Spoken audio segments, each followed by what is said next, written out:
आप सभी बीएसएनएल एवं एमटीएनएल के अधिकारियों को, कर्मचारियों को भारतीय बीएसएनएल ऑफिसर एसोसिएशन सीएचक्यू की ओर से हार्दिक नमस्कार, हार्दिक प्रणाम। मैं आप सभी अधिकारियों के समक्ष जो बीबीओ मुद्दा लेकर के चला आया कि 1999 और 2000 में जो भारत सरकार डीओटी की एडवर्टाइजमेंट पर बीएसएनएल में भर्ती हुए हैं और वो 2003 तक कभी भी बीएसएनएल में रिक्रूट हुए हैं, वो पेंशन के हकदार हैं, पेंशन के पात्र हैं। ये हम कहते हुए आए भी हैं और हमने कहा भी है और हमने प्रयास भी किया और उसमें हमने भारत सरकार से बहुत मजबूती के साथ इस इशू को रखा और भारत सरकार इस इशू के ऊपर पॉजिटिव है। लेकिन पीछे क्या हुआ?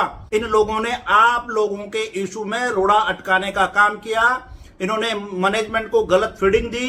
इन्होंने तरह तरह के बातों से आप लोगों के इशू में रोड़ा अटकाने का काम किया, रायता फैलाने का काम किया।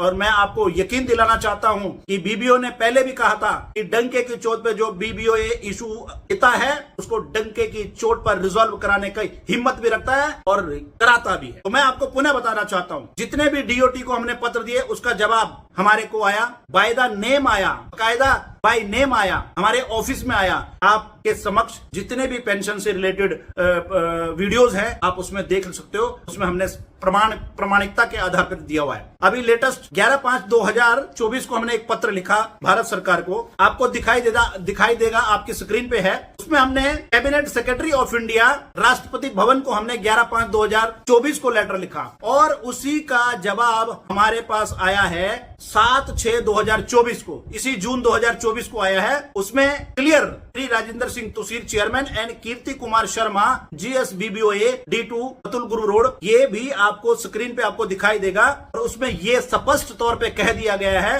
कि कैबिनेट सेक्रेटरी से ये लेटर आया है डीओटी को, ज्वाइंट सेक्रेटरी एडमिनिस्ट्रेशन को, कि इसके ऊपर गंभीरता से कार्यवाही करते हुए आवेदक को इसका जवाब दिया जाए। इससे बड़ी बात नहीं हो सकती। जब कैबिनेट सेक्रेटरीट राष्ट्रपति भवन से आप लोगों के हितों के लिए भारतीय बीएसएनएल ऑफिसर एसोसिएशन आप लोगों के लिए लड़ती हुई वहां तक पहुंच गई है और वहां से जवाब आना, आपको ये थोड़ा सा समझ जाना चाहिए। वहां से जवाब आने का मतलब ये है आप लोगों का काम पाइपलाइन में है, आप लोगों का काम बीबीओ करवाने में सक्षम है और करवाएगी। लेकिन आप लोगों से मेरा एक निवेदन है कि कम से कम आप सभी लोग, जितने भी लोग प्रभावित हैं, आप एक मुश्त बीबीओ को जून जुलाई जो अभी विंडो ओपन है, उस विंडो ओपन में आप सब्सक्रिप्शन आप कर दीजिए, आप बीबीओ के मेंबर बन जाइए।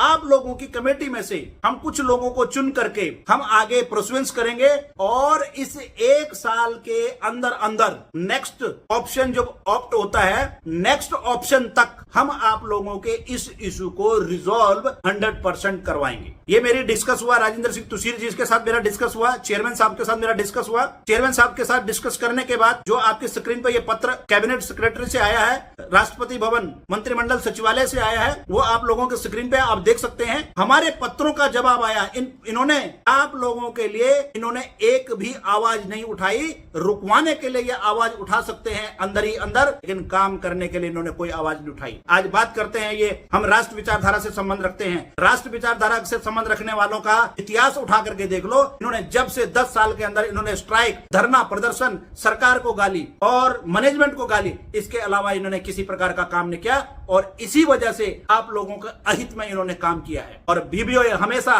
संगठन थर्ड पीआरसी से संबंधित आपका काम होने वाला था, लेकिन इन्होंने तुरंत स्ट्राइक का नोटिस दे करके आपके उस काम को प्रभावित किया। उसी तरह से जैसे ही डीओटी के जो लोगों की पेंशन का मुद्दा हल होने वाला था, इन्होंने तुरंत स्ट्राइक का नोटिस देकर धरने पर बैठ करके इन्होंने आप लोगों के इशू को, आप लोगों के लाभ को प्रभावित करने का प्रयास किया है। तो आप यकीन मानिए, आप लोगों को समझ होनी चाहिए, हमारा कोई इंटरेस्ट नहीं है, हमारा कोई सेल्फ इंटरेस्ट नहीं है, लेकिन हम आप लोगों की आवाज भारत सरकार के समक्ष रखते हैं और भारत सरकार उस सही आवाज को सही दिशा में ले जाकर आप लोगों के इशू को रिजॉल्व करने के लिए तैयार है। लेकिन ये एसोसिएशन जिस तरह से काम होने लगता है, ये एसोसिएशन अपना रायता फैलाने का काम करती है। 3 महीने के अंदर इनका कोई, आप मुझे बताइए, किसी प्रकार का इसी प्रकार का पॉजिटिव रिस्पॉन्स रहा हो तो बता दीजिए। लेकिन मैं आप लोगों के सामने ये स्क्रीन पे जो पत्र हमने दिया है, हम फिर भी काम करते आए हैं और काम करने का नतीजा ये है, आप लोग जब तक बीबीओ का साथ नहीं देंगे तब तक, ये चैलेंज के साथ कहता हूं, ये लोग आप लोगों का काम होने नहीं देंगे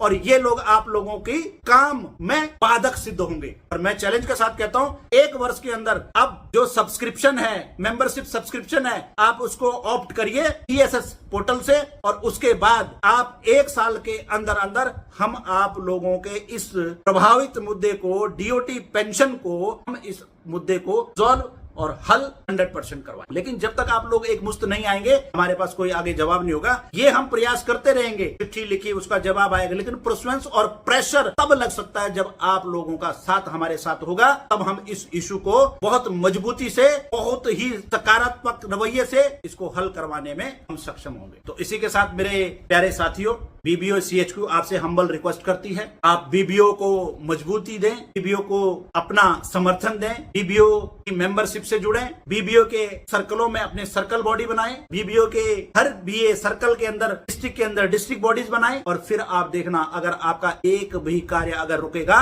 बीबीओ उसके लिए स्वयं जिम्मेवार होगी। आप करके तो देखिए, आपको करवाना चाहिए। हमारे में इच्छा शक्ति है काम करने की, लेकिन आप लोगों में इच्छा शक्ति काम करने की नहीं है, करवाने की नहीं है। इसलिए प्लीज मेरी हम्बल रिक्वेस्ट है कि आप बीबीओ की मेंबरशिप से जुड़ें, बीबीओ का साथ दें, बीबीओ के मेंबर बने और आप अपने कोई भी इशू, विभागीय इशू, उसको हल कराने में सक्षम और सार्थक सिद्ध होंगे। इसी के साथ जय हिंद, जय भारत।